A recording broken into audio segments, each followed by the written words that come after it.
Oke, bismillahirrahmanirrahim. Assalamualaikum warahmatullahi wabarakatuh. Selamat datang teman-teman semua di kelas psikografi para nabi ya. Alhamdulillah kita bisa berkumpul kembali di pagi ini di hari ke-15 kelas ini. Semoga teman-teman semua diberikan kesehatan, diberikan kelancaran dalam menjalankan ibadah puasa, diberikan kemudahan dalam menjalani aktivitas, juga dalam memahami ilmu yang akan disampaikan, kisah yang akan disampaikan, insya Allah oleh guru kita semua ya, Kang Zen Permana dan juga nanti Pak Asep Hairul Gani. Oke teman-teman semua, kemarin kita telah membahas tentang Nabi Musa ya, Nabi yang paling banyak disebutkan namanya di dalam Al-Quran, Nabi yang punya banyak kisah ya, Nabi yang juga sangat emosional seperti yang dijelaskan oleh Kang Zen kemarin, yang kayaknya nggak cukup dibahas dalam satu pertemuan aja, saking banyaknya kisah dan juga insight ya yang bisa kita ambil. Nah, di pagi hari ini insya Allah kita akan ngebahas tentang companionnya atau pendampingnya ya dalam menghadapi Fir'aun, yaitu Nabi Harun gitu. Mungkin kita semua kenal kisah Nabi Harun ya saat menghadapi Fir'aun ketika Nabi Musa merasa lidahnya keluh ya dan tidak sanggup karena digambarkan sebagai nabi yang tidak cakap dalam berkomunikasi. Nah, Nabi Harun ini datang sebagai pendamping beliau, menemani beliau ya, dalam berdakwah kepada Firaun dan juga nanti menemani beliau ketika membimbing, bukan membimbing ya, yang ngelit lah ya, Bani Israel setelah fase dari terbelahnya Laut Merah. Nah, telah hadir juga bersama kita semua Kang Zen Permana ya. Kalau gitu bisa langsung aja Kang kita mulai bahas kisah Nabi Harun alaihissalam. Mangga. Baik, Bismillahirrahmanirrahim. Matur nuwun Kang Adit ya. Bismillah. Sahabat-sahabat semua, semoga Allah selalu merahmati kita semua.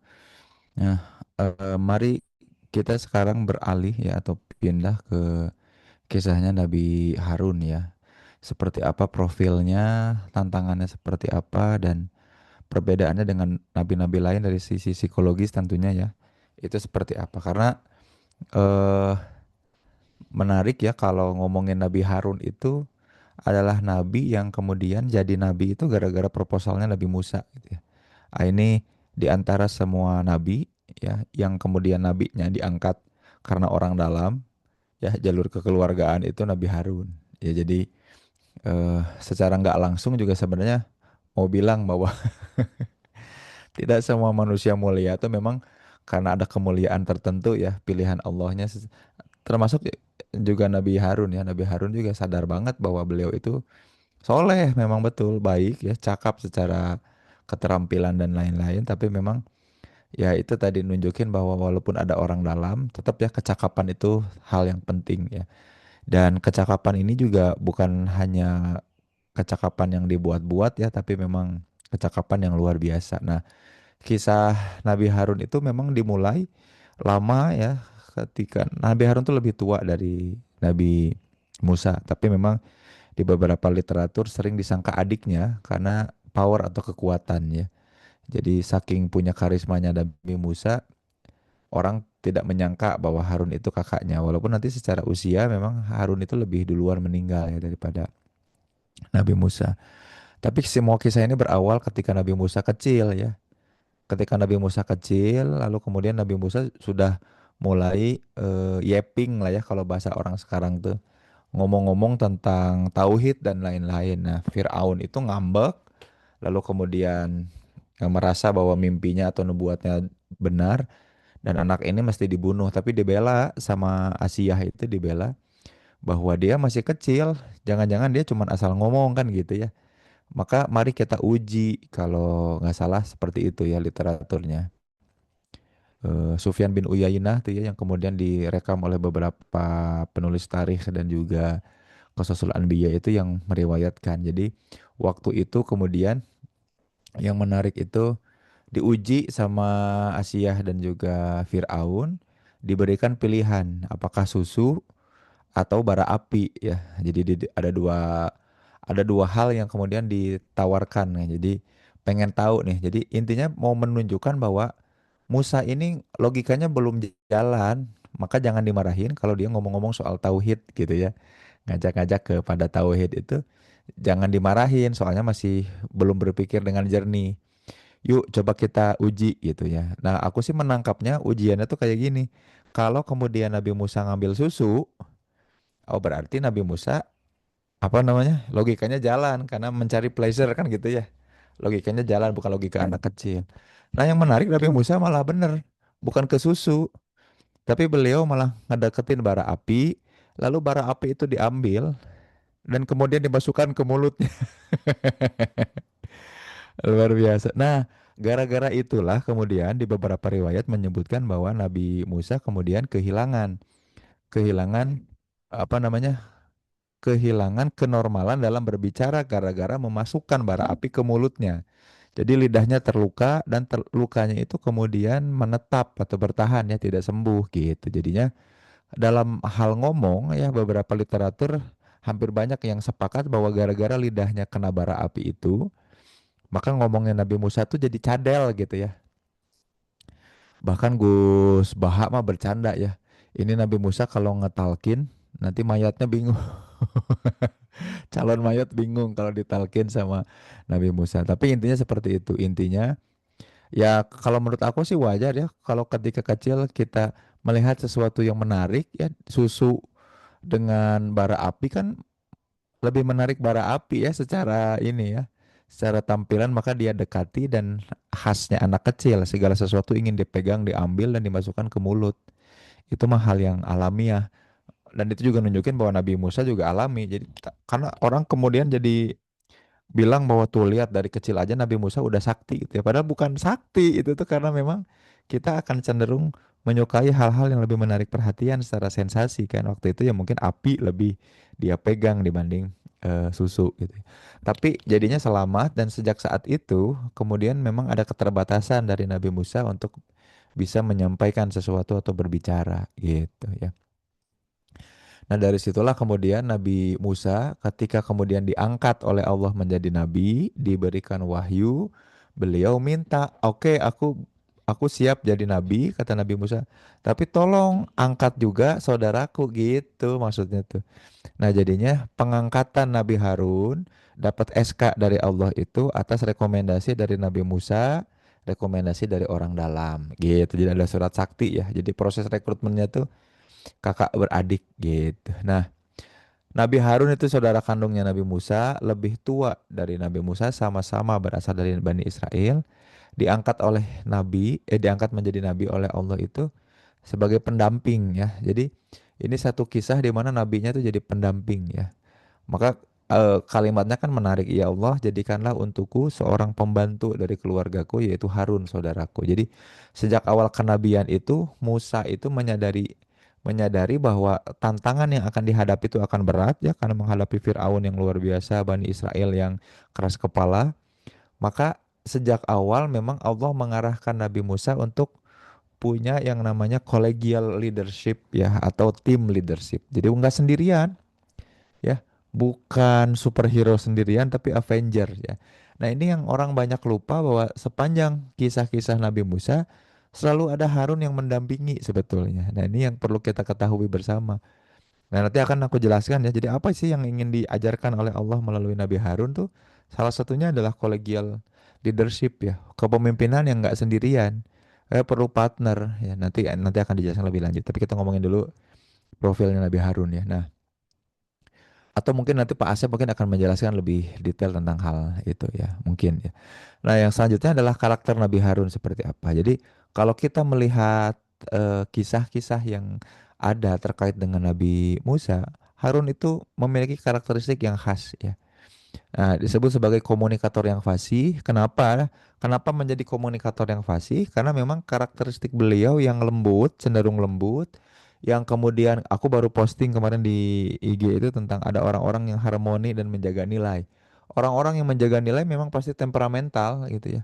Ada nilai-nilai yang tidak sesuai, nggak setara, itu memang langsung satset gitu ya. Satset itu dalam artian reaktif gitu.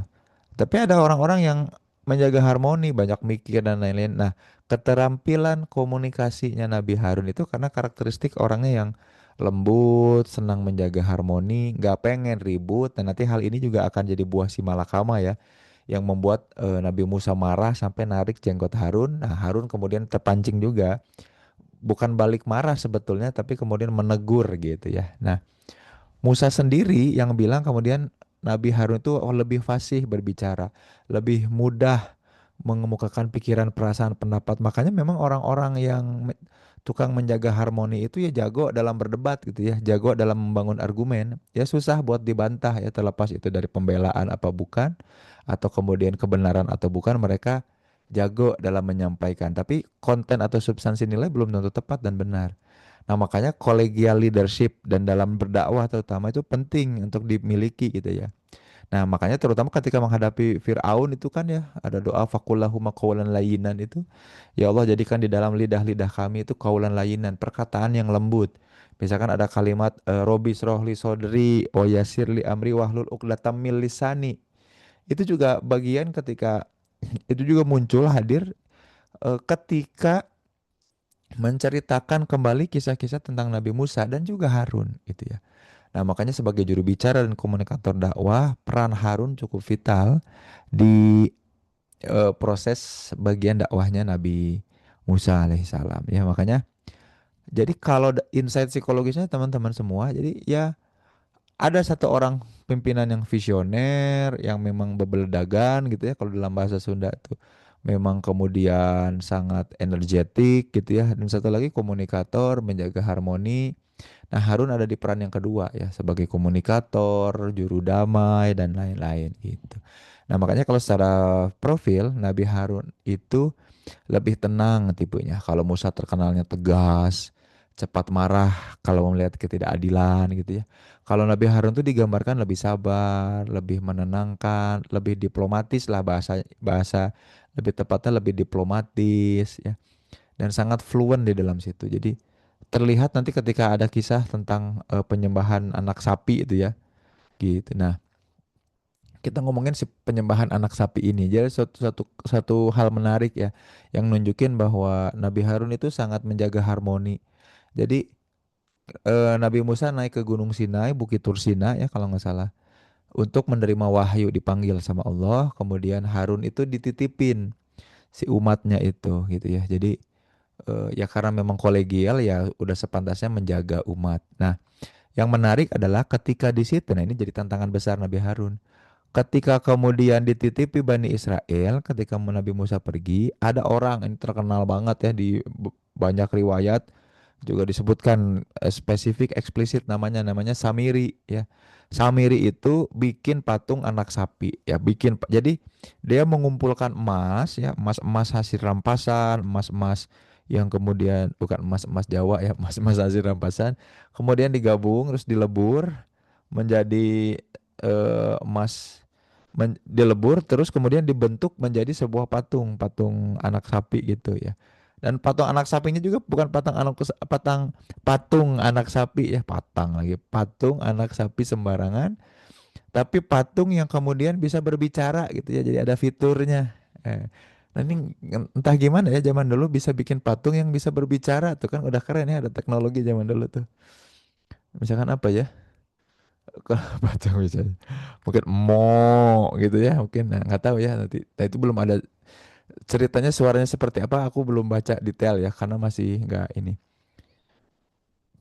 Nah, sebenarnya pada saat itu ketika udah mulai bikin-bikin dan pada beberapa orang yang sudah mulai menyembah itu, sebetulnya Nabi Harun itu udah mencoba mencegah gitu. Tapi mereka tidak mau mendengar ya. Soalnya gini, nah aku membayangkan posisi Nabi Harun tuh kayak gini. Kalau memaksa menegur dan kemudian apa namanya menggerebek atau mempersekusi itu ya, bisa terjadi konflik dan perpecahan. Bahkan di satu titik Nabi Harun itu hampir dibunuh gara-gara kemudian protes soal adanya patung itu. Makanya daripada nanti ada muncul konflik ya, ada juga sebenarnya yang mendukung Nabi Harun itu.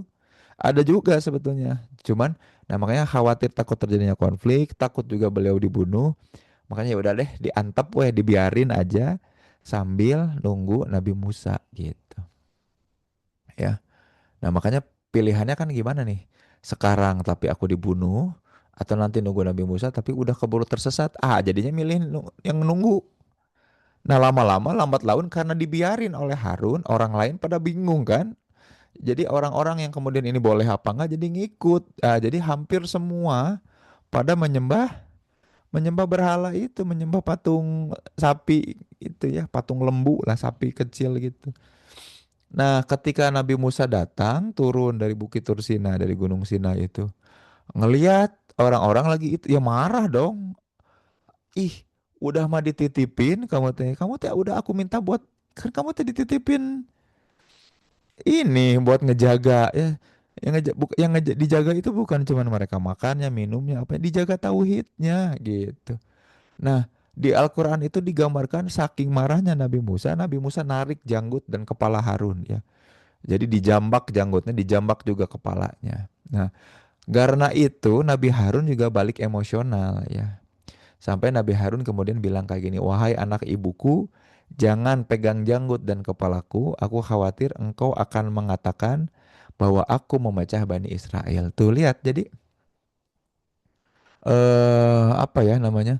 Kalimatnya Harun juga tidak tidak keras, lembut gitu. Tapi lu mah nggak ngerti kata Nabi Musa teh ini teh ada nilai yang penting ya. Dan yang muncul dari sisi Harun adalah pembelaan profesional. Aku khawatir engkau akan mengatakan bahwa aku tuh yang memecah belah. Aku khawatir engkau akan mengatakan bahwa aku ini yang kemudian melakukan. Padahal aku sebenarnya udah melakukan usaha yang baik, kata Harun gitu ya. Jadi ini nunjukin bahwa Harun itu berusaha mengatakan kepada Musa bahwa aku juga udah berusaha loh. Dan ini tuh strategi yang terbaik karena nggak ada pilihan lain, udah mentok gitu. Ya. Oh, kalau enggak ya nanti bakal begini, pokoknya di approach lah. Yang balik lagi ya karena jagoan dalam menegosiasi dan lain-lain. Ya udahlah Musa udah nggak punya pilihan lagi. Padahal ada hal prinsip yang penting yang mestinya dilakukan tapi nggak dilakukan gitu. Oh ya udahlah, ya mau gimana lagi ya udah sama saudaranya terus juga kan gitu. Nah ini nunjukin bahwa ada perbedaan karakter yang luar biasa. Nabi Musa mah konfrontatif, emosional, reaktif, pemimpin revolusioner, tahu value-nya utamanya seperti apa, menjaga banget value itu, nilainya seperti apa. Nah Harun lebih diplomatis, tenang, ngejaga stabilitas, harmoni gitu ya. Jangan jangan sampai ada yang ketidaksukaan satu sama lain dan lain-lain, menjaga komunitas dengan baik. Nah, keduanya saling melengkapi ya. Jadi tanpa Harun mungkin Musa akan terlalu keras ya, tapi tanpa Musa Harun juga akan terlalu lembut gitu dan tanpa value sebetulnya. Nah, makanya kalau dilihat dari kisah atau tantangannya Nabi Harun tadi ada beberapa hal yang membuat Harun itu jadi unik, teman-teman. Yang pertama, ya aku juga baru menemukan dan di kisah Harun kemudian kita belajar bahwa ternyata ada partner in leadership ya, partner kepemimpinan, partner dakwah. Jadi sebagian besar nabi itu dipertontonkan, ditunjukkan, diriwayatkan sebagai nabi-nabi yang memimpin dengan sendirian individualis gitu ya. Nah, Harun itu jadi co-leader ya. Kalau mau dibilang co-founder itu kan juga agak kurang pas, tapi co-leader sama Musa itu sama-sama memimpin bareng-bareng. Jadi juru bicara yang kemudian meringankan bahasanya, yang melembutkan bahasa Musa gitu ya. Dan yang kedua itu aku baru sadar dan pengen nge-share ke teman-teman bahwa ada loh ya kejadian di mana nabi ini diangkat karena permintaan atau request dari nabi lain. Ya. Jadi Harun itu diangkat atas jawaban doa Nabi Musa kan. Ini sangat jarang terjadi ya pada kisah para nabi, terutama ya nabi yang paling sering namanya disebut di dalam Quran gitu ya. Nah, kalau banyak nabi-nabi lain ya ketika kisah Musa Harun itu, nabi-nabi lain kan krisisnya musuhnya eksternal gitu ya. Nah, kalau kisah Musa dan Harun itu kan internal ada, internal kaum sendiri, eksternal ada, Firaun. Tapi Nabi Harun sendiri secara pribadi itu menghadapi krisis diri dalam pengelolaan gitu ya. Kalau kemudian dia didapat delegasi, ternyata ya tadi ya tidak terdeliver dengan baik ya. Kalau ternyata sendirian mah nggak bisa, sulit gitu ya. Nah makanya di sini aku mau pengen ngasih tahu bahwa nggak semua tokoh, nggak semua figur utama, nggak semua figur itu jadi tokoh utama. nggak semua kita itu bisa jadi tokoh utama. Kadang kita harus jadi supporting cast, support system dari orang di sekitar kita, ya. Dan mau nggak mau leadership yang baik itu ada keseimbangan karakter. Ya, kita nggak bisa menutup mata bahwa ya cara kita A ya hanya A satu-satunya cara yang benar. Enggak, kita butuh partner orang lain yang kemudian barangkali bisa mendelivery dengan cara lain gitu. Ya, yang juga kemudian penting untuk bisa masuk dan meresap ke orang-orang sekitarnya.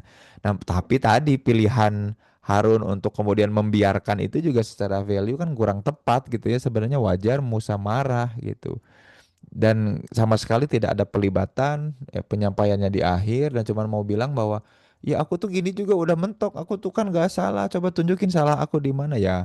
Ya orang ada value yang kurang tepat gitu ya, jadi pemimpin yang kuat tuh memang butuh partner yang menenangkan. Dan Harun itu ngerasa dia harus menjaga agar Bani Israel itu nggak terpecah. Kalau terpecah itu tantangannya nanti datang dari luar, makanya yang penting bareng-bareng aja walaupun salah gitu. Kalau kalau pikirannya lebih Harun ya. Nah, ini yang kemudian jadi penting untuk diperhatikan ya dari kisah Nabi Harun. Nah, dalam kisah Harun kira-kira apa ya yang kemudian bisa diajarkan atau apa yang kira-kira Allah ingin ajarkan kepada Rasulullah SAW gitu ya. Kira-kira apa yang pengen Allah ajarkan ke Rasulullah SAW lewat kisahnya Nabi Harun. Nah, yang pertama dan ini juga ayat-ayat tentang Harun dan Musa kan yang kemarin seperti bilang hadir pada tahun-tahun yang penuh duka cita, tantangan dakwah udah mulai naik dan berat gitu ya. Udah mulai ada tantangan yang kemudian secara institusional bukan individual tantangannya. Kalau Abu Lahab tidak setuju, kemudian si A, si B, si C tidak setuju kan itu individual. Nah, ini mah Al-Walid bin Mughirah itu udah mulai mengumpulkan orang-orang untuk bikin strategi secara institusi untuk kemudian menghambat bahkan melawan atau memusnahkan bahkan perjuangannya dakwahnya Rasulullah gitu. Nah, ketika momen itu terjadi, nah ini turun ayat-ayat soal Musa dan Harun itu bersamaan. Ya, apa yang ingin Allah ajarkan kepada Rasulullah Shallallahu Alaihi Wasallam bahwa yang pertama dakwah-dakwah besar itu nggak pernah dilakukan sendirian gitu ya. Dakwah itu nggak pernah dilakukan sendirian. Maka ketika Nabi Musa berdoa, ya Allah, tolong jadikan aku pengen punya partner yaitu siapa Harun saudaraku. Allah mengabulkan hal itu. Ada prinsip penting, misi besar butuh partnership gitu.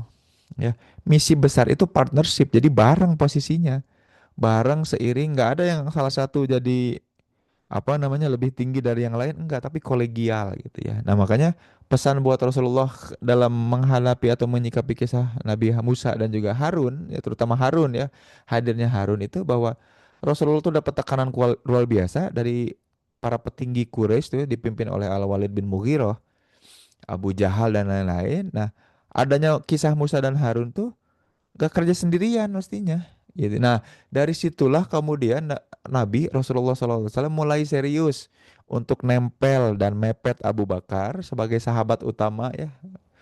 Lalu kemudian Ali, padahal Ali masih muda dan berdoa Rasulullah itu tentang ya Allah berikan aku salah satu di antara dua Amr itu tuh kurang lebih terinspirasi dari doanya siapa?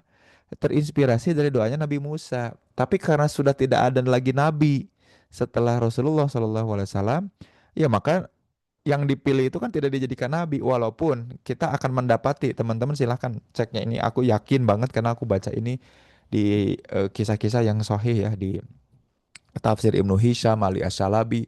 Semua mengatakan yang sama bahwa Umar itu punya kepekaan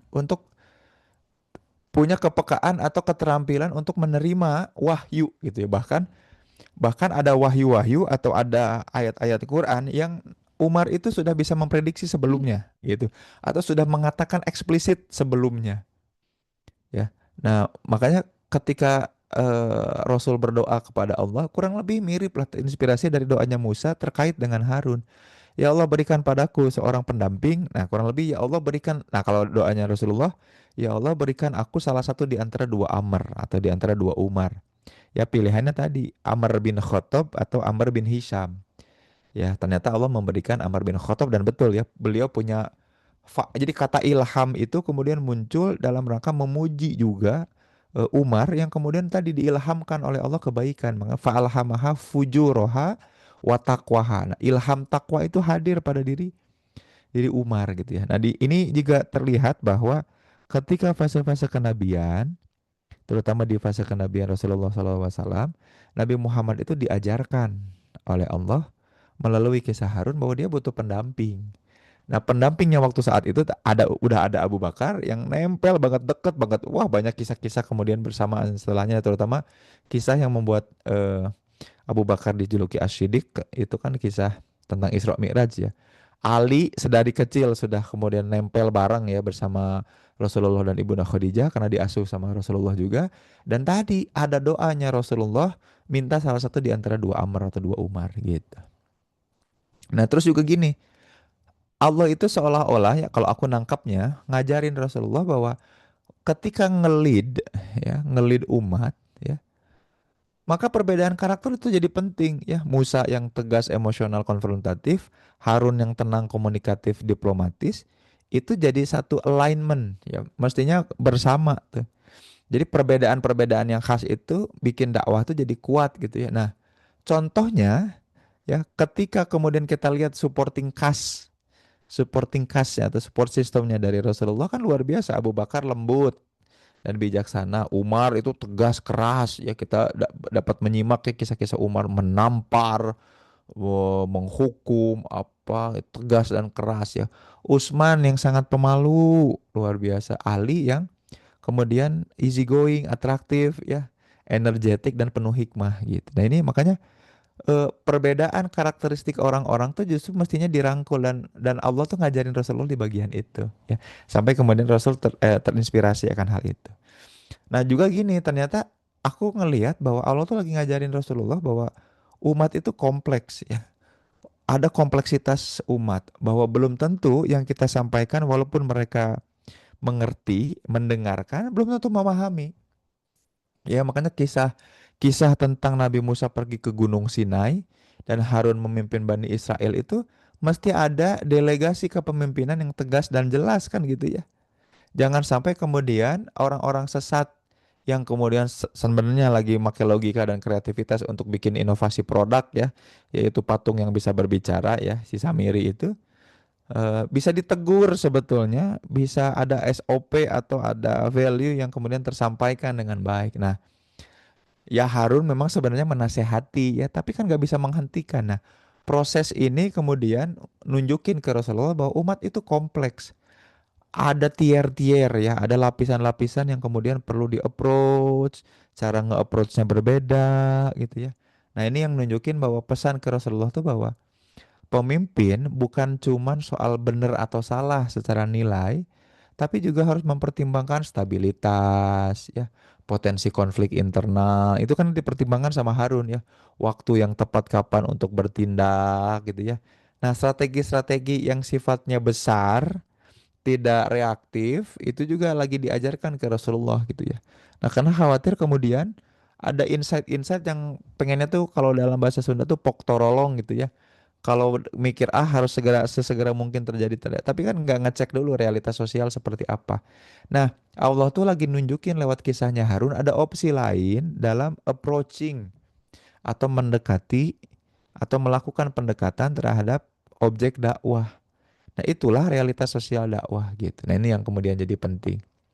Selanjutnya juga gini, eh apa yang terjadi, konflik yang terjadi antara Nabi Musa dan Nabi Harun ketika Nabi Musa marah ya. Dan Harun berusaha bahwa dia udah berusaha yang terbaik, udah melakukan hal yang terbaik. Ia takut kau terlalu keras nanti Bani Israel akan terpecah, kasihan Samiri takutnya juga nanti dan lain-lain lah. Allah kemudian ngejelasin situasi itu. Nah, pesannya kepada Rasulullah apa kira-kira? Jangan buru-buru menilai sebuah keputusan karena kita kemudian melihat bahwa value atau nilai yang sedang kita perjuangkan tidak terjadi gitu ya. Dan berusaha untuk memahami situasi ada apa yang terjadi antara pengikutnya sama orang yang dititipi amanah gitu ya. Dan melihat intinya mah gini, intinya mah Allah lagi ngajarin Rasulullah untuk melihat niat di balik tindakannya seperti apa. Nah, kenapa ini penting dalam membangun kepercayaan di komunitas-komunitas dakwah, teman-teman? Ya kan tadi balik lagi objek dakwah kita kan belum tentu sempurna sepakat ya. Dari yang paling keras sekeras-kerasnya atau lembut yang sudah siap untuk menerima hijrah atau perubahan. Nah, ini juga yang penting untuk bisa dipahami. Nah, satu kata kunci yang kemudian jadi yang aku tangkap dari kenapa kisah Harun itu penting bagi Rasulullah adalah persatuan umat itu ujian besar ya. Makanya ketika Harun berkata, apakah kamu mau nuduh aku yang akan memecah belah Bani Israel? Justru kan aku yang kemudian berusaha itu, udah berusaha sekuat tenaga gitu ya. Nah ini terutama ini jadi ibroh juga bagi Rasulullah ketika beliau mendapati ada friksi-friksi ya baik itu kecil maupun besar antara Muhajirin sama Ansor ya, Khosraj dengan Bani Aus gitu ya. Itu kan sering banget muncul. Ya, ada suatu ketika di mana mereka saling tuduh satu sama lain ya, mengatasnamakan Rasul dan Allah gitu ya. Nah, menenangkan keduanya kan butuh keterampilan. Nah, kisah Musa Harun ini juga jadi salah satu referensi ya. Bahwa juga ada peradaban suku-suku yang berbeda juga kan. Ya. Pokoknya seru lah Khosraj sama Aus itu hampir berantem. Muhajirin dan Ansor juga sempat saling cemburu ya, terutama ketika setelah perang Hunain itu ya, setelah Fatul Makkah itu, setelah perang Hunain itu ke Taif itu kan ada daerah yang kemudian mereka bisa taklukan, tapi ketika menang kemudian kebanyakan dari harta-harta rampasan perang itu dibagikan ke orang-orang yang baru masuk Islam. Nah, Sa'ad bin Ubadah yang saat itu jadi pemimpin apa namanya? Pemimpin Ansor itu kemudian nanya, "Ya Rasul, apakah tidak salah ngebagi gitu ya?" Terus Rasul kan luar biasa ya jawabannya tuh. Apakah kalian rela aku memberikan harta-harta dunia kepada mereka yang baru masuk Islam supaya mereka bahagia dan kemudian merasakan ketenangan, sedangkan kalian tidak aku berikan karena cukup buat kalian Allah dan Rasulnya, cukup, kata Sa'ad bin Ubadah itu. Cukup. Kami tidak butuh apa-apa, bagi kami cukup Allah dan Rasulnya bersama kami. Sambil nangis dan Ansor itu pada ikut nangis terenyuh gara-gara itu. Kan luar biasa tuh ya. Jadi pelajaran itu memelihara persatuan itu kadang lebih sulit ya daripada menghadapi musuh luar. Nah, konflik antara Musa dan Harun itu terutama terutama dalam menghadapi Bani Israel tuh kayak gitu. Jadi dakwah itu bukan soal menang apa enggak ya. Jadi kisah Harun tuh nunjukin bahwa Nabi pun bisa menghadapi situasi di mana umatnya nggak ngedengar ya. Mana ada didengar Nabi Harun. Pada menyimpang benar-benar dan pengaruh beliau terbatas bahkan akan dibunuh juga, terancam untuk dibunuh. Makanya pesan kepada Rasulullah tuh dari kisah ini ya, tugas Nabi itu menyampaikan, membimbing, nggak bisa ngontrolin semua orang ya. Nah ini ngasih Rasul ketenangan ya di beberapa literatur dan riwayat ketika ya tadi banyak terinspirasi lah terkait dengan kolegial leadership, dakwah yang bersama-sama ketika mendengar atau mendengar tentunya kisah dari Nabi Musa dan Nabi Harun gitu ya. Allahu a'lam bishawab ya. Mari kita simak sekarang pemaparan dari Pak Asep. Mangga Pak Asep.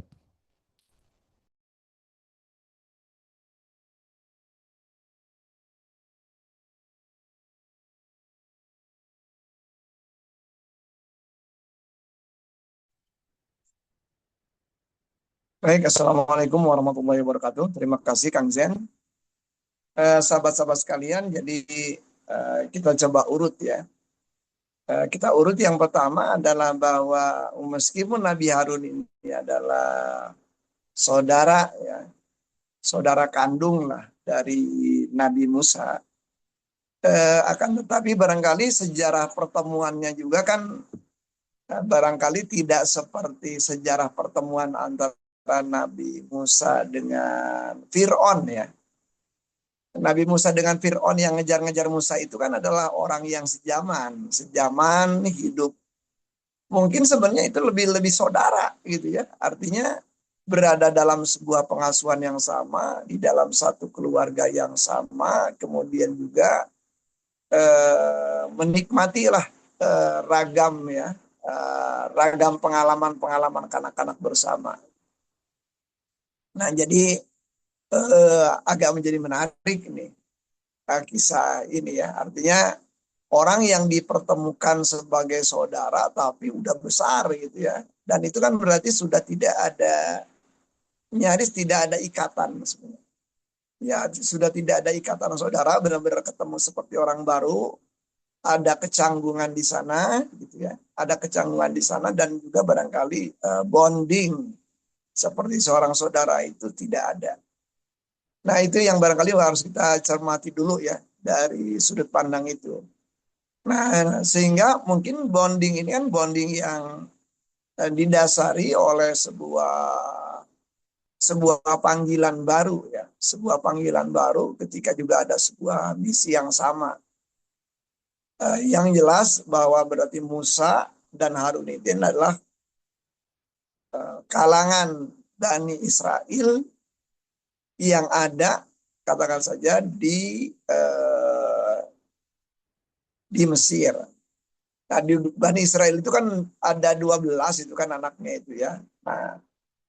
Nah, kita barangkali bisa ngusut juga nih bagaimana nanti menjadi tradisi-tradisi agama Yahudi berikutnya. Nah, bila kita cermati, berarti nih Musa yang namanya Harun ini adalah lebih fasih bicaranya dibandingkan Nabi Musa. Jadi salah satu keunggulan Nabi Harun, kenapa dipilih gitu ya adalah Nabi Harun adalah lebih fasih. Ya wajar lebih fasih dong. Ya karena kan Nabi Harun sendiri adalah berada di kaum Bani Israel. Jadi artinya adalah di kalangan orang-orang yang pada waktu itu adalah dipandang budak gitu ya oleh kaum Mesir ini. Nah, sehingga tentunya saja lebih lebih lebih fasih menggunakan bahasa Bani Israel gitu ya dibandingkan Musa sendiri yang barangkali walaupun paham ya, tetapi Musa mungkin dibesarkan di dalam tradisi Mesir menggunakan bahasa Mesir. Nah, ini yang menjadi menarik ya, walaupun Nabi Musa pastinya juga dipaksa menjadi poliglot ya kan pada zaman itu gitu. Apalagi juga ketika beliau ke Madian gitu ya, maka juga Nabi Musa menjadi orang yang barangkali menguasai beragam bahasa. Nah, apa yang saya ingin sampaikan adalah bahwa orang yang mempunyai kemampuan lidahnya fasih pun seringkali mendapatkan tantangan terbanyaknya adalah ketika berhadapan dengan sebuah kaum yang diperbudak. Nah, kaum yang diperbudak itu kan mengalami ragam inferioritas di situ. Seringkali mereka juga tidak bisa atau belum bisa menerima kalau orang-orang di antara mereka sendiri adalah orang yang ditinggikan gitu ya. Kalau kata menggunakan peribahasa Minang itu pemimpin itu adalah ditinggikan sedikit aja gitu, ditinggikan seranting aja lah kalau dalam peribahasa Minang. Ditinggikan seranting kemudian kalau kita berjalan itu ini kan selangkah gitu. Nggak mudah bagi mereka menjadikan orang yang sama-sama budak menjadi pemimpin. Nah, jadi di situ juga kita lihat kenapa Musa gitu, kenapa Musa relatif bisa diterima. Karena terlepas apapun Musa dibandingkan Harun adalah Musa relatif lebih dipandang tinggi.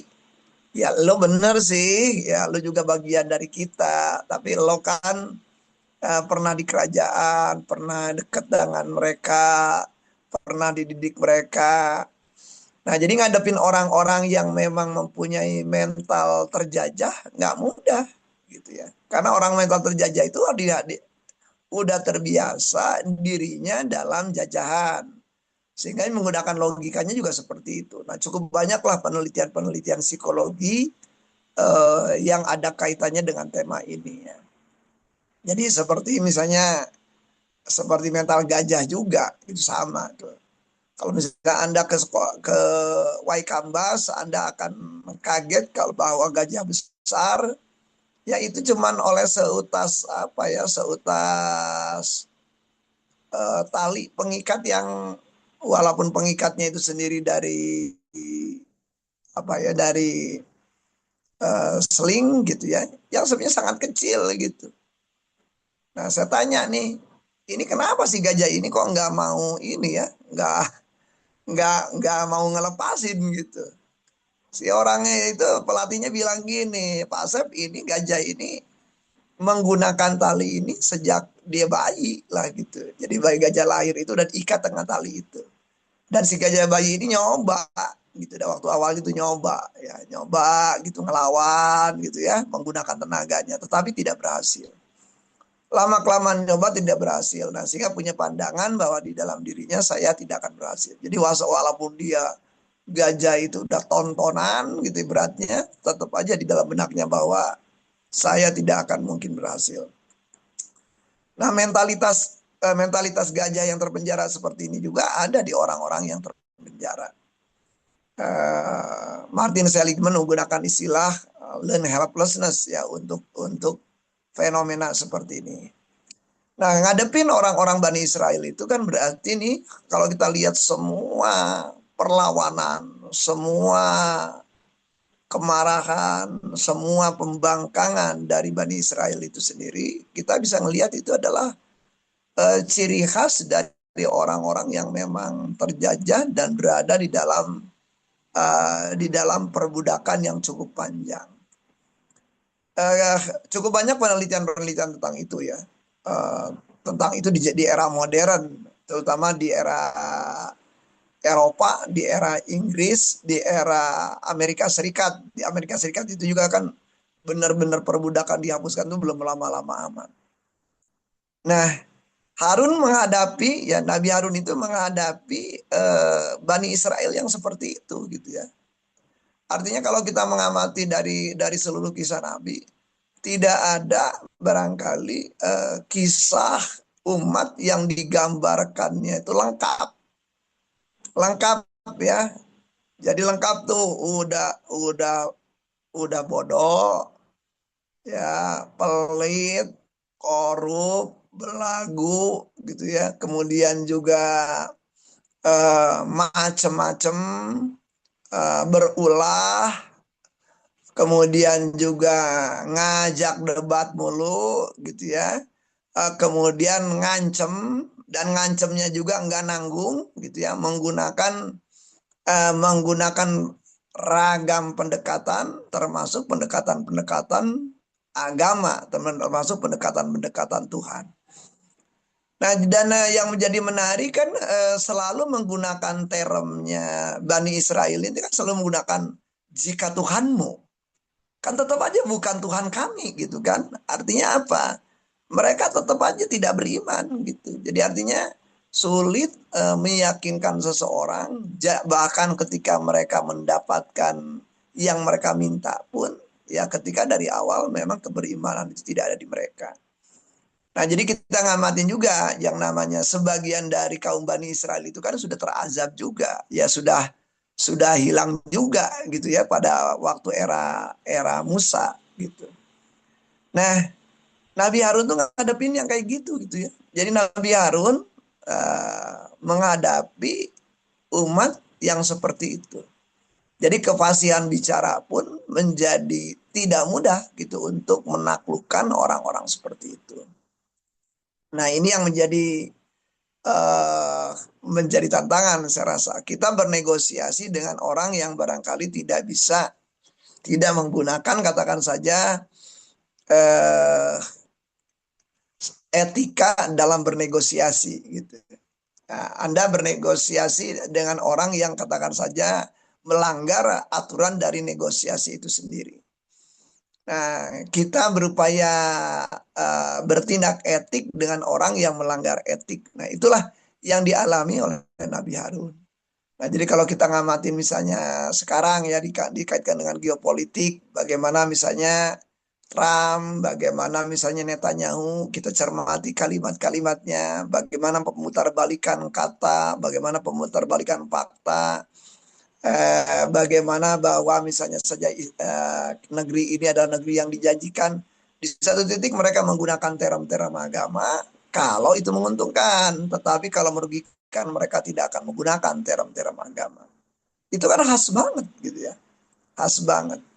Dan kita ngamatin juga di dalam betapa juga Nabi Harun ini juga kan seringkali harus menggantikan perannya Nabi Musa ketika Nabi Musanya ada kegiatan-kegiatan penting. Nah, pada saat itu masyarakat ini kan tetap terlihat gitu bahwa mereka seakan-akan bersyarat gitu.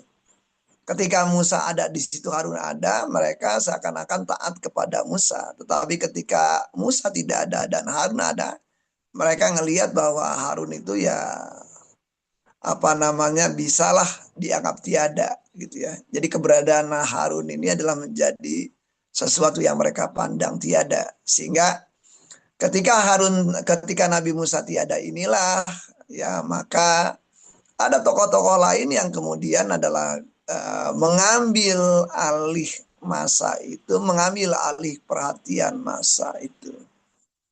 Nah, jadi ini yang menjadi menarik ya sampai terjadi ya kisah bagaimana kemudian umat Nabi Musa ini mudah tergelincir gitu ya dengan kemudian juga adalah ada terjadi di situ penyembahan yang namanya dari sebuah patung berkaitan dengan binatang tertentu. Nah, ini menjadi artinya bahkan gitu ya, bahkan yang namanya azab yang sudah mereka lihat, mereka cermati, ada pada diri mereka, itu kan berulang-ulang gitu ya. Dan azab itu kan bukan satu kali dua kali, artinya kalau ini dalam generasi Musa ya, walaupun barangkali tidak begitu jelas di dalam kisah itu di tahun keberapa terjadi peristiwa ini dan azabnya. Peristiwa yang kedua dengan azabnya, peristiwa ketiga dengan azabnya. Tetapi kalau kita lihat itu kan generasi itu kan jalan gitu ya. Misalnya anggap aja lah kalau kita mudahkan, katakanlah awalnya orang yang ikutan hijrah itu ada katakanlah ada 100 kemudian ada yang kena azab di saat peristiwa pertama tinggal katakanlah 80, kena azab lagi tinggal 70, kena azab lagi tinggal 60, tetapi itu tidak menjadi pelajaran gitu. Jadi artinya banyak histori ya, walaupun kita pelajari tetapi banyak histori itu tidak menjadi pelajaran bagi orang dan orang tidak mau ngambil pelajaran kecuali menimpa diriku gitu. Jadi orang itu ada kecenderungan begitu. Nah, Nabi Harun berada di dalam masyarakat ya yang seperti itu gitu. Artinya wibawa Nabi Harun itu di kaumnya juga barangkali dipandang tidak sepowerful Nabi Musa ya. Dan Nabi Harun tentunya saja menggunakan pendekatannya adalah pendekatan bukan seperti Musa yang menggunakan kekuatan ya, tetapi menggunakan kekuatannya adalah kekuatan lisan. Dan sayangnya barangkali kekuatan lisan ini tidak begitu digubris lah oleh kaumnya. Nah, sahabat-sahabat sekalian, ini menjadi apa pelajaran yang bisa kita nikmati dari Nabi Harun ya, bahwa tantangan atau struggle terbesar bisa di dunia kerja, bisa di dunia pribadi, bisa hubungan kita dengan pasangan, hubungan kita dengan mertua, hubungan kita dengan orang tua, hubungan kita dengan keluarga kita. Seringkali kekuatan lidah, ya, kekuatan berkata-kata saja tak cukup gitu. Tak cukup ketika kita harus meyakinkan banyak pihak. Ya, apalagi kalau pihaknya itu dari awal udah skeptis, pihaknya itu sendiri sudah ragu, pihaknya itu sendiri sudah merasa lebih tinggi daripada kita sendiri. Nah, sehingga terlepas apapun kadang-kala kita perlu meminjam kekuatan yang dimiliki oleh orang lain. Nah, jadi dalam hal inilah kenapa misalnya saja Nabi Musa itu partnernya Harun, itu kan sebenarnya complementary gitu. Yang satu tenang, yang satu ya agak sedikit berangasan lah ya. Yang satu barangkali kadung dibesarkan di dalam keluarga yang ningrat, terbiasa dengan cara-cara yang ningrat, terbiasa menggunakan cara-cara yang sifatnya kuat. Nah, yang satunya kan berarti harus menggunakan cara-cara yang ringan, cara-cara yang relatif bisa dipahami oleh orang-orang yang relatif duafa dan relatif menggunakan pendekatan-pendekatan yang lebih lembut. Nah, jadi ketika kita lihat Musa dan Harun itu kita lihat seakan-akan dua sifat ya, yin and yang, anima animus, jalaliyah dan jamaliyah gitu kalau kita mau menggunakan sifat-sifat Allah gitu ya. Nah, ini juga tantangan bagi kita juga bahwa memang sendirian nggak cukup gitu.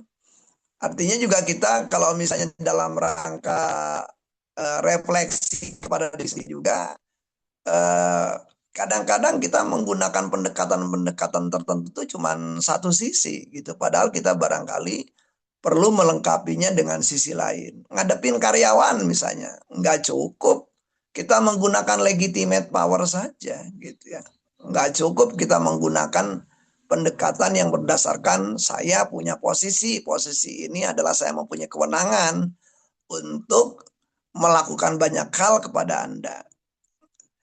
Di dalam posisi tertentu kita bisa jadi punya coercive power gitu, kekuatan yang memaksa kita agar orang melakukan tindakan tertentu sehingga kita bisa memberikan teguran, memberikan surat peringatan, bahkan memecat seseorang. Tetapi pendekatan-pendekatan seperti itu bisa jadi di kalangan tertentu nggak kena gitu ya. Jadi bisa jadi kita perlu punya ragam pendekatan, termasuk pendekatan-pendekatan yang sifatnya adalah lebih ke menyentuh pribadi, lebih ke menyentuh katakan saja emosi mereka, lebih ke menyentuh eh, bagaimana katakan saja kemampuan mereka berkoalisi sama kita, lebih menyentuh kemampuan mereka dalam tertarik secara pribadi sama kita. Nah, jadi kaitan Musa dan Harun itu mungkin seperti itu, ya. Kalau kita gambarkan, karena ya, saya terpaksa membaca tradisi-tradisi Israeliat ya, untuk menggenapkan apa sih kisah-kisah yang tentunya saja tidak ada gitu ya di dalam Al-Quran, tidak ada juga di dalam Qasasul Anbiya gitu ya. Nah, jadi kalau kita ngelihat dari sumber-sumber Ibrani itu sendiri ya memang Musa dan Harun ini adalah seperti yang itu gitu ya. Karena itu juga Musa perlu juru bicara yang bisa dipahami oleh orang-orang Bani Israel ketika di zaman di Mesir. Agak beda memang perilaku Bani Israel itu pada waktu di Mesir.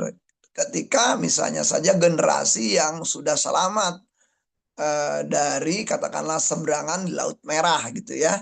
Itu ada perbedaan gitu, ada perbedaan sikap. Artinya orang yang dihadapi oleh Nabi Musa itu orang yang sebenarnya berbeda gitu. Orang yang karakterisnya udah berbeda, berarti ada generasi-generasi barunya gitu. Setelah mereka berada katakanlah di Sinai kesininya itu. Nah, sahabat-sahabat sekalian, apalagi yang bisa kita pelajari dari kisah Nabi Harun ini adalah dengan Musa ya, adalah bahwa kita tuh perlu memang aliansi itu perlu. Kita perlu sahabat dalam perjalanan kehidupan. Jadi alai itu ya, sahabat itu, teman perjalanan itu menjadi penting bagi kita. Nah, sama ya, kalau misalnya di dalam pernikahan maka teman perjalanan itu pasangan kita. Nah, tujuan pernikahannya apa? Tentunya harus ditentukan terlebih dahulu supaya peran di dalam teman perjalanan itu menjadi penting. Kita bekerja, nah kebetulan di sini ada Sintesa. Nah, Sintesa ini berarti ada nih komisarisnya siapa, dirutnya siapa. Nah, berarti itu adalah kan punya tujuan. Begitu kita bekerja di situ, kita perlu tahu nih apa sih tujuannya dari yang tujuan yang diarahkan oleh komisaris kepada direktur, tujuan apa yang sebenarnya ingin dicapai oleh direktur. Nah, selama kita memandang bahwa tujuan itu adalah make sense dengan kita, nah berarti rekan-rekan kerja tuh alai kita. Dalam rangka apa ya? Dalam rangka mencapai juga target kita dan target tentunya saja dari company ini. Sama aja di dalam, kalau kita misalnya saja di dalam dunia kampus sama aja gitu. Kita gabung misalnya, oh saya ngajar nih di salah satu kampus. Nah, berarti tantangan bagi kita itu sendiri adalah berarti tujuan kampus itu sendiri apakah sesuai dengan tujuan-tujuan hidup kita. Nah, kalau selamat sesuai ya, berarti dengan saya berada di kampus ini sebagian dari tujuan-tujuan hidup saya tercapai. Nah, maka berarti saya perlu mencari teman. Nah, teman saya itu kan berarti rekan-rekan dosen yang lain misalnya. Itu adalah teman saya. Nah, alay ini menjadi penting dan dalam kehidupan barangkali alay itu nggak banyak-banyak amat. Kita ngelihat Nabi Musa di eranya kan cuma satu orang saja. sahabatnya ya cuma satu gitu, yaitu Harun itu gitu ya. Banyak bisa jadi tokoh-tokoh lain gitu ya, tetapi yang mencuat, yang bisa bergandengan tangan adalah cuma satu. Elai kita itu adalah bukanlah orang yang barangkali sama kita. Nah, kita seringkali banyak yang menyatakan sahabat itu harus sama banget sama kita. Kalau sama banget ya berarti ngapain gitu. Apa gunanya sahabat? Sahabat yang kita cari dalam perjalanan itu adalah orang yang justru adalah bisa komplementari sama kita. Yang katakanlah menggenapkan apa yang nggak kita punya. Sehingga kita bisa belajar dari dia, dia bisa belajar dari kita. Nah, ini adalah menjadi tantangan ya. Bagaimana kita mencari katakanlah orang-orang di dalam perjalanan hidup kita itu adalah seperti itu. Nah, saya ingin mengajak sahabat-sahabat sekalian ya. Ada tokoh mitologi dan dia ini sendiri adalah muridnya dari Carl Gustav Jung ya. Dia mempelajari mitologi-mitologi di dunia, ya, termasuk juga yang ada kaitannya dengan tokoh-tokoh agama. Ya, dia kemudian menulis salah satu bukunya itu adalah dia membahas, menganalisa apa sih hero itu. Hero ya, hero atau seorang tokoh yang dihiraukan, seorang tokoh yang dipandang dalam tanda petik pahlawan itu. Nah, dia mempelajari dari seluruh mitologi dunia dan dia juga mempelajari dari tokoh-tokoh agama. Dan dia menemukan di situ ada dan menuliskan dalam sebuah buku judulnya adalah The Hero dengan 1000 wajah lah gitu ya. Nah, di dalam buku itu dinyatakan bahwa hero itu rupanya semua tokoh mitologi itu, semua kisah mitologi itu rupanya mempunyai siklus cerita yang sama.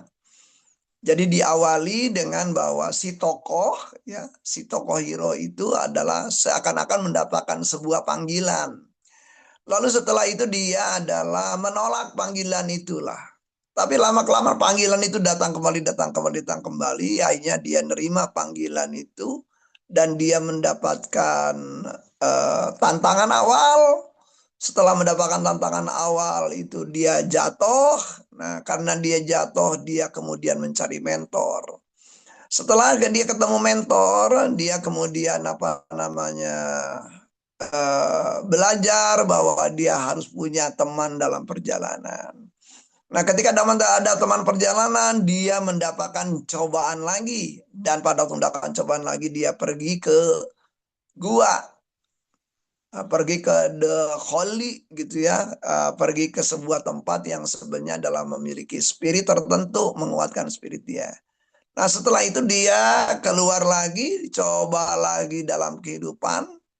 Dan dia di situ adalah ketemu dengan ragam tantangan yang lebih besar dan uh, berakhirnya tuh ada 3 nih. Nah, berakhirnya tuh ada 3, bisa tetap begitu aja, komik, bisa tragik gitu ya, tragedi di mana dia kalah tetapi dia mendapatkan makna, dan bisa juga adalah happy.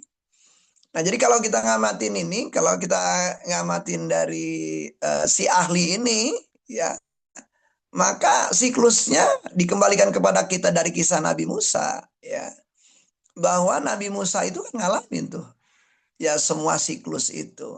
Dia ngalamin ketemu banyak mentor. Dia juga tahu bahwa ada elainya siapa, yaitu adalah Nabi Harun. Dan dia kemudian ketemu ya, dia tidak bisalah melihat wajah Allah, tetapi dia bisa melihat bagaimana kemudian juga kebesaran Allah dengan berbagai macam cara. Berkali-kali itu Musa mendapatkan episode itu. Dan dia mendapatkan 10 perintah Tuhan lah, seperti yang diyakini oleh kaum Ibrani ya. Nah, dan di situ menjadi menariknya kan adalah Musa mendapatkan tantangan bukan lebih mudah setelah mendapatkan 10 perintah Tuhan itu. Justru tantangannya adalah umatnya menjadi semakin tidak mudah, semakin sulit, semakin neko-neko, semakin macam-macam. Nah, artinya eh, kalau kita bisa mempelajari dari kisah para hero ini, nah tantangan kita kita refleksinya adalah gini. Apa saja sih panggilan-panggilan dari Tuhan? Ya, ajakan-ajakan dari Tuhan yang datang melalui kita, datang kepada kita. Di mana saja ajakan itu yang sempat kita tolak dan tetap datang lagi ke kita. Dan kemudian juga apa aja ujian-ujian dalam hidup yang pernah kita alami yang sebenarnya ada kaitannya dengan panggilan itu.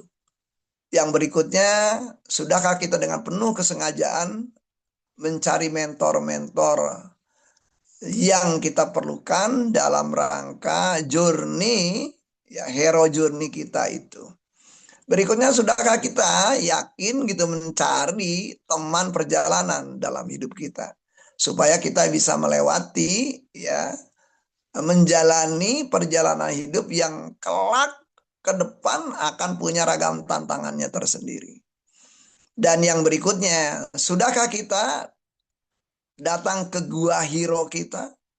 Atau kalau misalnya Musa datang ke Gunung Tursina kita, gitu ya. Atau ketika Musa masih di daerah Madian, datang ke sebuah gunung di area Madian, sehingga kita ketemu ya Sang Maha, ya, sehingga kita mendapatkan ragam inspirasi dari situ untuk mempunyai kekuatan untuk terus ya menghadapi ragam tantangan, ragam cobaan yang ada yang sudah disiapkan Tuhan kepada kita. Nah, pertanyaan-pertanyaan ini menjadi pertanyaan penting saya rasa ya untuk sebagai refleksi. Nah, dan terpenting, sudahkah kita melengkapi? Kalau kita mempunyai sisi Harun, adakah sisi Musa di dalam diri kita? Kalau kita ngerasa jadi Musa, sifat-sifat kita Musa, sudahkah juga kita melengkapinya dengan sifat-sifat Harun pada diri kita? Nah, semoga saja kisah Nabi Harun ini mengajarkan kepada kita bahwa kita perlu memiliki menggunakan bahasa psikologi positif adalah virtual strength. Dan virtual strength itu kalau misalnya kita bagi, kita kelompokkan, ya memang ada dua. Ada yang kaitannya dengan jalaliyah, keperkasaan, kekuatan, ya, keberanian. Tetapi juga ada yang sifatnya jamaliyah juga, yang sifatnya adalah creativity, ya, kesenangan, sukacita, keriangan, gitu ya, keceriaan, kelembutan. Nah, semoga saja kisah Musa dan kisah Harun alaihissalam ini membuat kita semuanya adalah bisa berefleksi untuk memperbaiki diri kita. Terima kasih. Assalamualaikum warahmatullahi wabarakatuh. Waalaikumsalam warahmatullahi wabarakatuh. Ya, terima kasih banyak Pak Sep atas pemaparan kisahnya. Tadi ditutup dengan sangat luar biasa ya tentang refleksi teman-teman semua. Bagaimana dari kisah Harun ini kita banyak nih pertanyaan yang bisa kita tanyakan ya kepada diri kita sendiri. Apalagi tentang panggilan ya, tentang perjalanan, dan tentang bukan penyendirian ya, tapi tentang perenungan gitu terhadap diri. Sudahkah kita melengkapi sifat-sifat yang kurang gitu? Sudahkah kita mencari teman perjalanan? Sudahkah kita mencari guru yang kemudian bisa membersamai tujuan hidup kita? Nah, pertanyaan-pertanyaan tersebut bisa kita gunakan untuk berefleksi dan lebih kenal lagi sama diri. Dan dari kisah Nabi Harun ini juga kita belajar tentang saling ya, saling melengkapi, saling menemani karena tadi tujuan dan perjalanan seringkali tidak bisa dicapai dengan sendirian. Baik, kalau begitu terima kasih banyak teman-teman semua yang sudah hadir di kelas psikografi para nabi di pagi hari ini. Insya Allah kita bertemu lagi besok dengan kisah yang berbeda. Insya Allah kita akan membahas tentang Nabi Zulkifli. Baik, di pagi hari ini mari kita akhiri dengan doa kafaratul majlis. Subhanakallahumma wa bihamdika asyhadu an la ilaha illa anta Astaghfiruka wa atubu ilaik. Terima kasih sekali lagi teman-teman semua. Selamat beraktivitas, selamat menjalani hari, selamat menunaikan ibadah puasa. Aku Aditya Ramadan pamit, mewakili tim Sintesa. Assalamualaikum warahmatullahi wabarakatuh. Waalaikumsalam warahmatullahi wabarakatuh. Waalaikumsalam.